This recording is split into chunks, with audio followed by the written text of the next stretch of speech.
तो good morning friend, एक नई सुबह के साथ आप लोग का मेरे चैनल राइड टू एडवेंचर में तहे दिल से स्वागत करता हूं। जैसे कि मैंने कहा था, मैं एक लॉन्ग ट्रिप पे जाने वाला हूं और मेरी जर्नी शुरू हो गई है और अभी के बज रहे लगभग सुबह के 3:30 और मैं निकल चुका हूं बदलापुर से मेरी टाटा नैनो के साथ। और तो अभी मेरा ये जो जर्नी है टोटल 1,500 से 2,000 किलोमीटर एक तरफ का होने वाला है और मैं जा रहा हूँ उत्तराखंड की तरफ। उत्तराखंड में मैं जाऊँगा पहले तो नैनीताल और उसके आगे का क्या करने वाला हूँ सारी प्लानिंग मैं आपको मेरे इस चैनल के द्वारा शेयर करता रहूँगा। तो अभी ये जो मेरी जर्नी है, मेरी फर्स्ट ट्रिप है मेरा लाइफ का लॉन्ग ट्रिप मेरी टाटा नैनो के साथ, या आप समझ सकते हैं मेरा पहला फर्स्ट रोड ट्रिप बोल सकते हैं। और मैं इसको आज पूरा एक्सप्लोर करने वाला हूं, तो मेरे चैनल से जुड़े रहिए और देखते रहिए मेरे channel ride to adventure with Dheeraj.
Hours later. अभी हम कसारा घाट पहुंच चुके हैं। एक खड़ी मेरी नैनो पीछे, अभी एक ट्री ब्रेक लिया है। अभी बज रहे हैं सुबह के 5:30। मुझे लगभग 2 घंटा लगा कसारा पहुंचने के लिए और अभी मेरे को घाट शुरू करना है। और घाट शुरू करते हुए नासिक पहुंचना है। नासिक में मुझे मेरी कार को रिफ्यूल करना पड़ेगा CNG। देखते हैं नासिक में CNG पंप मुझे मिलता है कि नहीं मिलता है और फिर आगे देखते हैं कैसा मैं जर्नी कंटिन्यू करते हैं। 2 hours later. अभी मैं नासिक पहुंच चुका हूं और नासिक पहुंचने के बाद में ही जब फ्लाईओवर शुरू होने वाला रहता है तो पहला CNG पंप मिलता है ऑनलाइन 24 आवर्स। तो देख सकते हैं मेरे राइट साइड में लाइन में खड़ा हूँ, ये MNGL का जो पंप है CNG पंप, पहला CNG पंप यहीं पे मिलेगा आपको। बॉम्बे साइड से आओगे रास्ते में कोई भी पंप नहीं मिलेगा सुबह के टाइम। और जो वाशिंग में मिलता है सुबह सुबह वो पंप में, तो उसको पंप 10 बजे शुरू होता है, तो कहीं भी आपको गैस नहीं मिलेगी। आपको सीधा ये नासिक में MNGL के पंप में हाईवे पे रुकना है और ये 24 आवर सर्विस है इस पंप की। और यहाँ पे सब ऑनलाइन है गैस सिस्टम और फटाफट नंबर लग जाएगा। हालांकि देख सकते हैं लाइन लगी है, मेरा नंबर इधर है और ये गाड़ी घूम के इधर पे जाके हमको भराना है।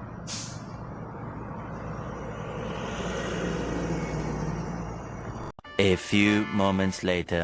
अभी मैंने मेरी गाड़ी में गैस फुल कराया तो यकीन नहीं करेंगे, मेरी गाड़ी में गैस गई है टोटल 5 किलो 200 ग्राम। मैंने पूछा ऑपरेटर से कि जब गाड़ी की कैपेसिटी 5 ही किलो है तो ये 200 ग्राम ऊपर कैसे चली गई। अब वो कहने लगा कि प्रेशर ज़्यादा है। मैंने कहा प्रेशर ज़्यादा लेकिन कैपेसिटी से ज़्यादा कैसे चला गया, तो उसके पास कोई जवाब नहीं है।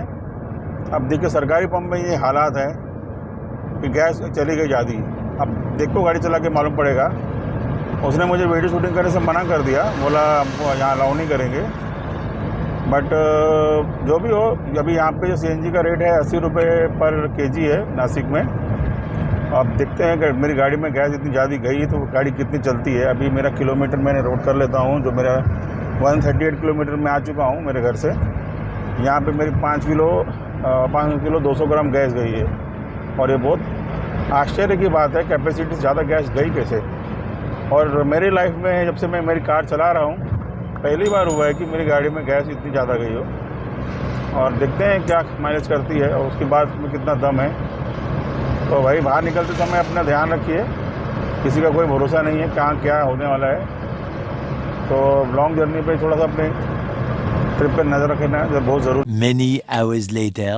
मेरे पीछे देख सकते हैं ये इंडियन ऑयल का पंप है हाईवे के पास। यहाँ पे मैंने पूछा तो उन्होंने कहा कि यहाँ पे इंडियन ऑयल यहाँ भारत पेट्रोलियम, सामने HP है, बट यहाँ पे कोई CNG की सुविधा शुरू नहीं हुई है, थोड़ा टाइम जाएगा।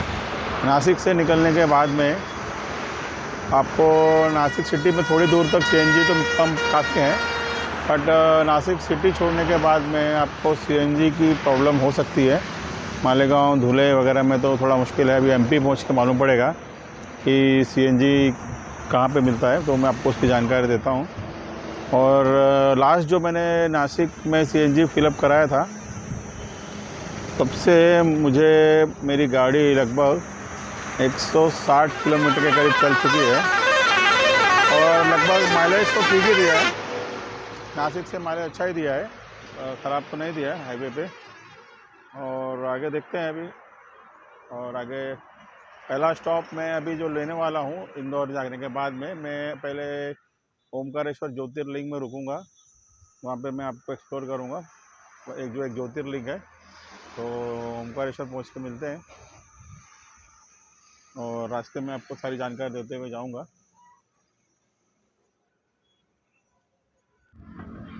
तो मैं अभी लगभग इंदौर से 100 किलोमीटर पहले मैंने एक थोड़ा ब्रेक लिया है लंच करने के लिए। मेरी नैनो मेरे पीछे खड़ी है, आप देख सकते हैं। और खाना तो मैंने सुबह ही घर से बना लिया था दोपहर के लिए, और अभी मैं यहाँ पे लंच करूँगा और लगभग 2:30 से 3 बजे तक मैं इंदौर में पहुँच जाऊँगा। मैं इंदौर में आपको बताना चाहूँगा, मैं इंदौर पहुँच के ओमकारेश्वर ज्योतिर्लिंग के दर्शन करूँगा। और मेरा आगे का प्लान ऐसा है कि मैं ज्योतिर्लिंग का दर्शन करके महाकाल के लिए ही निकल जाऊँगा और कल सुबह महाकाल का दर्शन करते हुए और मथुरा के लिए निकल जाऊँगा कल। और वहाँ मैं वृंदावन जाके भगवान के दर्शन करने वाला हूँ। तो ये मेरी पूरी रूट का मेरा प्लान है। और उसके सबके बाद में फिर उत्तराखंड के लिए आगे कंटिन्यू करूँगा। तो जैसे कि आप ये देख सकते हैं, मैंने मेरी गाड़ी लगभग 450 किलोमीटर के करीब मैंने चलाया है। और ज़्यादा करके मैंने पेट्रोल में ही चलाया, लेकिन ऐसा कोई मुझे इशू नहीं आया अभी भी। और ये मेरी लाइफ का मेरा पहला लॉन्ग ड्राइव है नैनो के साथ।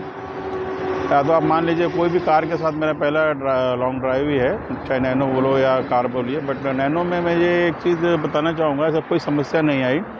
मैंने इसको 100 की स्पीड में अच्छे से भगाया विथ AC ऑन रख के। तो वैसा हीटिंग की इशू मुझे इसमें कुछ भी समस्या दिखाई नहीं दी। तो लोगों को घबराने की ज़रूरत नहीं है। हालांकि टेम्परेचर आप देख सकते हैं काफ़ी इधर पे अभी भी गर्म है, 40 डिग्री के ऊपर ही चल रहा है टेम्परेचर। तो बट गाड़ी को आपको मेंटेन रखना है नैनो से। अगर आप कहीं भी इस गर्मी में ट्रैवल कर रहे हैं तो आपको मेंटेन रखना है नैनो। और बाकी कोई ऐसा हीटिंग इशू का कोई प्रॉब्लम नहीं है, क्योंकि मैंने अभी 450 किलोमीटर कंटिन्यू ड्राइव करके यहाँ तक पहुँचा हूँ इंदौर से 100 किलोमीटर पहले। और अभी बज रहे हैं टाइम बज रहा है 12:30। और 2 hours later. तो सामने आप देख सकते हैं ये प्रवेश द्वार है श्री ओमकारेश्वर ज्योतिर्लिंग। कुछ आधा किलोमीटर हमको अंदर जाना है यहाँ से। मैं अभी ओमकारेश्वर मंदिर पहुँच चुका हूँ, क्योंकि शिव का मंदिर है। 12 ज्योतिर्लिंग में से ये भी एक ज्योतिर्लिंग माना जाता है। तो अभी यहाँ पे हम अंदर की तरफ चलते हैं और देखते हैं मंदिर में यहाँ पे क्या क्या है। अंदर घुसते ही आपको चारों तरफ दोनों तरफ मार्केट जैसा नज़ारा दिखाई देगा गेट के। ये देख सकते हैं इधर पूरा मार्केट जैसा है। अब दिन के 3 बज चुके हैं। मैं यहाँ पे लगभग 2:45 के करीब पहुँचा हूँ।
ओमकार के दर्शन अभी मैंने किए और अभी मैं जा रहा हूँ ममलेश्वर मंदिर, जस्ट बगल में ही है। तो दिखाता हूँ मैं कहाँ पे है वो मंदिर। और सामने की तरफ आप देख सकते हैं वो आपको वाइट झंडा सा दिख रहा है, वहीं पे हमको जाना है घूम के। पीछे ये ओमकारेश्वर था, हम यहाँ से आए हैं और अभी हम लोग को ये ब्रिज से लेते हुए राइट में वहाँ से घूम के वो ममलेश्वर मंदिर में दर्शन कर रहे हैं। और ये तो नदी जो जा रही है ये नर्मदा रिवर है, इसका संगम आगे जाके आप जाओगे तो आगे परिक्रमा मार्ग में आता है, वो कावेरी और नर्मदा का संगम स्थल है। तो वो परिक्रमा अभी आज मैं नहीं करने वाला हूँ, तो मेरा डेस्टिनेशन कहीं और है। मैंने आज खाली दर्शन के लिए आया था। मेरा ये तीसरा ज्योतिर्लिंग के दर्शन हो गए और उसी ज्योतिर्लिंग का एक हिस्सा ये ममलेश्वर मंदिर है, तो इसके दर्शन करने अभी जा रहा हूँ।